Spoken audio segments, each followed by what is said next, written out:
Bismillahirrahmanirrahim. Assalamualaikum warahmatullahi wabarakatuh.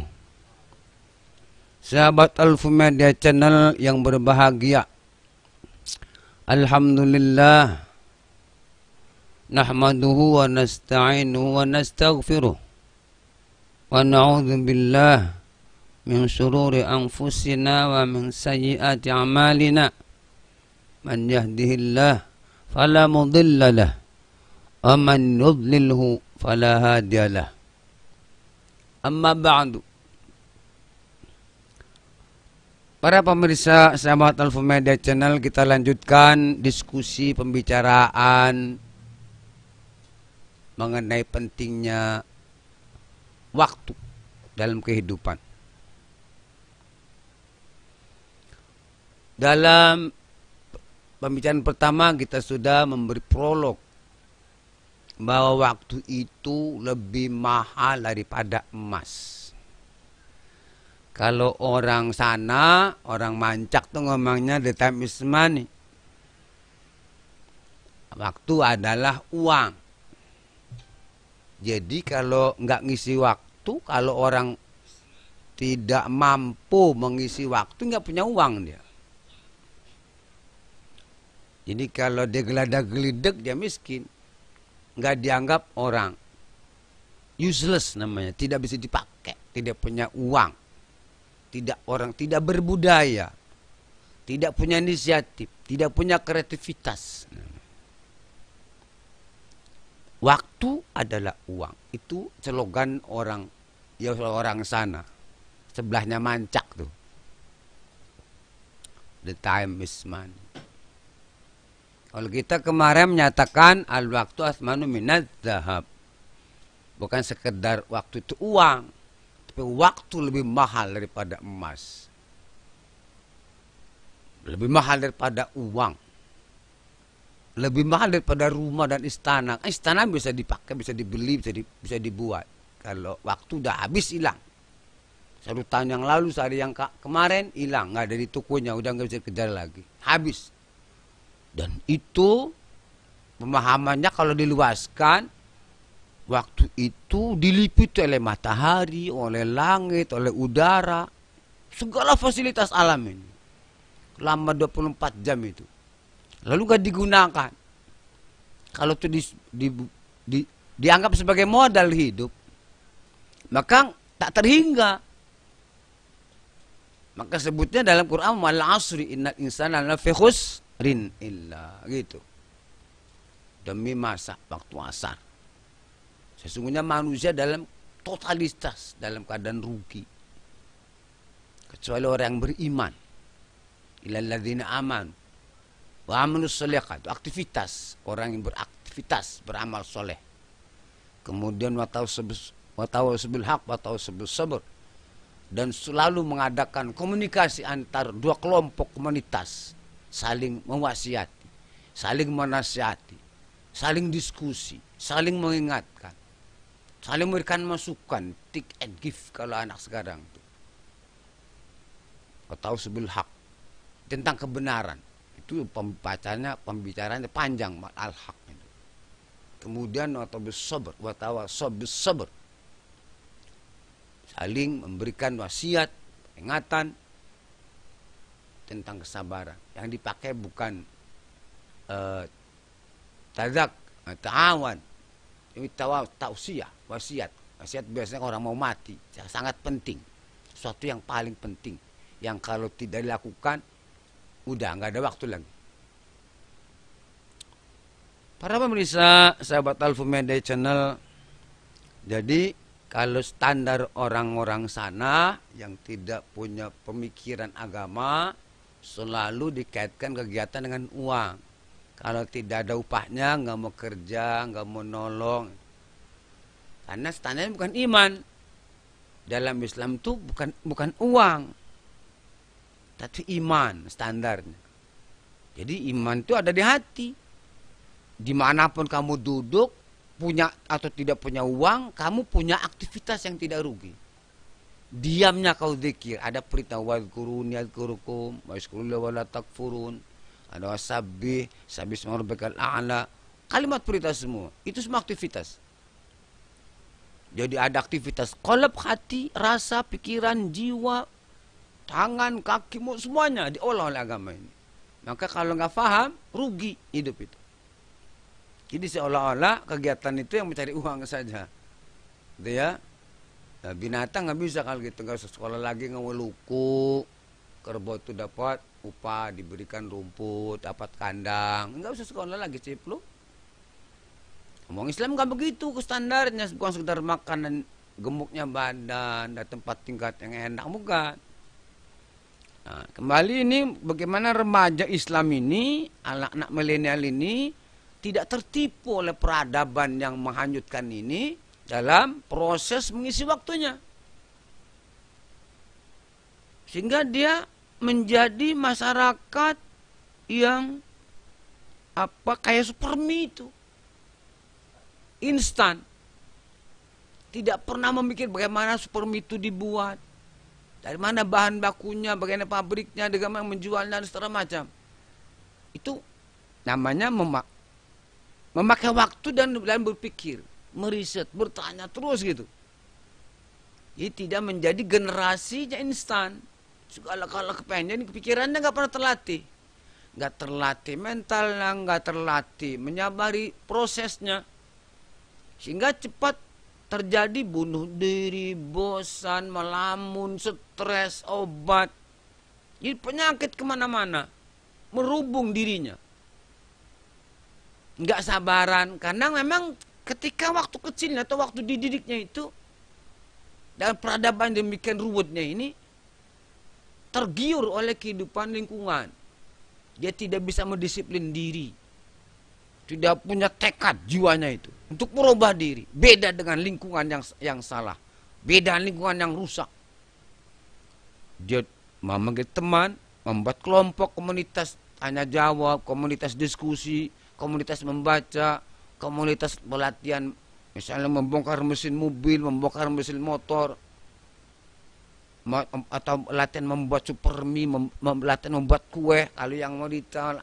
Pokoknya ngisi waktu itu untuk melatih mentalnya, jiwanya, tidak menjadi masyarakat instan. Ketika ngedadak-dadak ibu bapaknya meninggal, dia sudah siap ngatur dirinya dan ngatur lingkungannya. Tidak hanya sekedar nunggu diatur oleh orang tuanya, diberi fasilitas orang tuanya.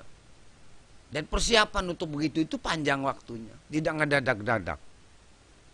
Itu perlu pengajaran, perlu pendidikan, perlu proses, perlu tenaga, perlu lingkungan, perlu pengawasan, perlu kurikulum. Itu yang resmi, yang bentuk pendidikan. Ada bentuk latihan-latihan yang sederhana, yang semingguan, yang 3 bulan, yang 2 minggu, yang cespleng misalnya, latihan ngutak-atik listrik, ngutak-atik mesin motor, ngutak-atik mesin jahit, misalnya gitu. Paling seminggu 2 minggu udah bisa, nempel skill itu. Tinggal melatihnya sendiri nanti di rumah. Atau misalnya belajar ngutak-atik radio, ngutak-atik mesin komputer itu. Itu nggak perlu panjang, tapi ngisi aja.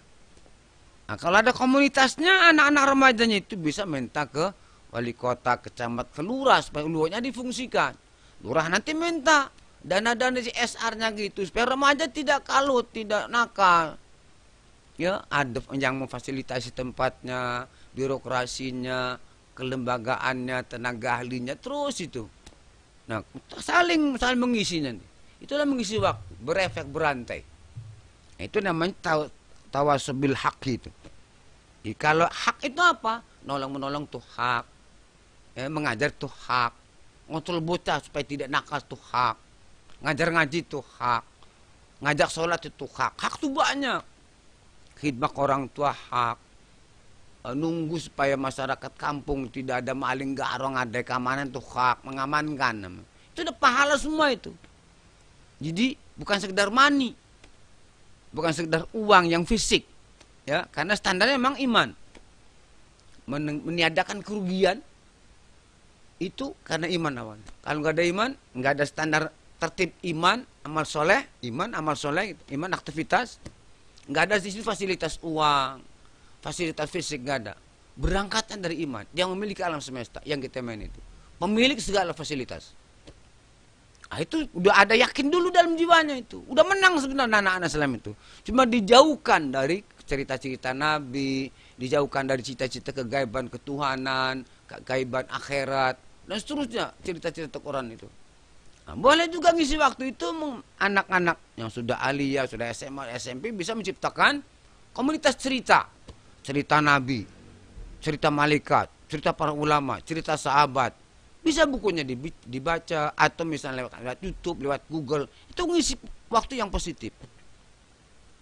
Jadi otaknya itu tidak diisi oleh budaya-budaya asing, oleh budaya Jepang, oleh budaya Cina. Kamu tuh orang timur yang memiliki agama, punya standar cerita yang agung, teragung di alam semesta ini. Dan yang menciptakan cerita itu pencipta alam. Bukan reka-reka, bukan rekayasa. Ya. Jadi mengisi waktu selain tadi yang judul pertama kemarin itu bagaimana menempelkan skill di tangan, kemampuan olahraga di tangan.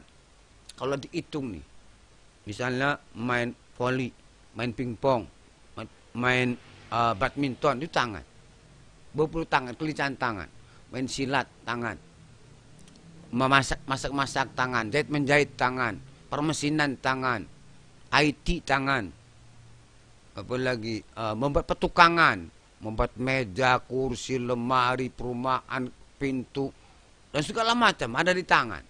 Kali dudukan 100-200 skill kamu itu. Ahli skillnya, 200 skill itu. Di mana kamu hidup? Uang kamu di tangan kamu itu. Udah nempel, bukan di ijazah. Bukan di titel sarjana, bukan. Di tanganmu kekayaanmu itu. Robalah dirimu dengan mengisi waktu supaya tangan kamu itu punya keahlian banyak. Kalau silat misalnya, ada karate, ada kungfu, ada bandrong, ada taekwondo, ada tai chi, ada apa lagi? Ada bandrong, ada cimandi, wah ada cikalong, ciwaduk segala macam akhirnya. Cilegon, ciwedus. Ya, cici itu air. Tangannya ini belum nari. Nari-nari. Untuk ngeladen anak-anak yang senangnya nari, tapi islamisasi. Untuk kesehatan, silat itu asalnya untuk kesehatan, tapi ada fungsi multifungsi yang lain, menjaga diri, gitu dan seterusnya. Belum kaki, main bola, main apa, cakrau, bola cakrau tuh, bola takraw tuh, ini Malaysia itu. Basket, lari 400 meter, 100 meter, kaki itu. Kalau kok cepat larinya, bisa kelas dunia. Bisa bola, kayak Maradona itu, Ronaldo itu. Oh, itu setiap hari, yang dipegang-pegang bola aja kayak orang gila. Bola sendiri kejar-kejar, ditendang lagi sini, tendang ke sana, terus nggak ada capeknya. Itu hanya sekedar mengisi waktu supaya punya keahlian. Kakinya itu kayak magnet gitu, kan bola itu. Nyarap gitu, bukan sekedar latihan. Itu punya kemampuan ngolah waktu, ngisi waktu, dan mendudukan skill pada badannya. Main bola aja di kotak sampai miliaran triliunan. Itu hanya sekedar memainkan, ngisi waktu untuk mendandukkan, menaruh skill kaki saja. Itu tentunya bukan sekedar kaki dia. Ada ilmu olahraganya, ada ilmu nafas larinya, ada ilmu kesehatannya, ada ilmu disiplin-disiplin yang lain. Bukan sekedar latihan enggak, ada gurunya, ada mentornya. Ya, jadi kalau anak-anak Islam sekarang ini bagi tugas, yang punya bakat silat ke silat, bola ke bola, ngarang ke ngarang, kemudian ada yang ke mesin, ada yang ke seni, ada ke perdagangan, pertanian, peternakan, semuanya itu dalam ngisi waktu intinya. Waktu kalau kalian tidak digunakan, nggak digunakan oleh kalian, apa kata apa pepatah Arab? Al waktu kasif. illam taqta'u qata'aka. Waktu itu kayak pedang. Kalau tidak kau pakai untuk kegiatan kehidupan, untuk amal, memotong kalian. Kamu akan tersingkir, terhempas dari kehidupan itu. Tidak ada artinya. Tidak ada manfaat. Tidak ada nilai dalam kehidupan. Itulah hebatnya waktu. Berbahagialah anak-anak muda, remaja Islam, remaja-remaja Islam yang mampu mengisi waktu. Disibukkan dirimu, jangan terbuai oleh kehidupan milenial yang membuat rusak kehidupan masa depanmu. Ini berapa menit nih? Mudah-mudahan ada manfaatnya. Kita lanjutkan untuk keduanya. Kalau yang mau bertanya silakan bertanya lewat katanya live itu. Pesan terakhir, miliki takat. Latihan sehari punya efek satu generasi gitu. Latihan 1 tahun kau bisa ngerubah negara begitu. Sekian, wassalamualaikum warahmatullahi wabarakatuh.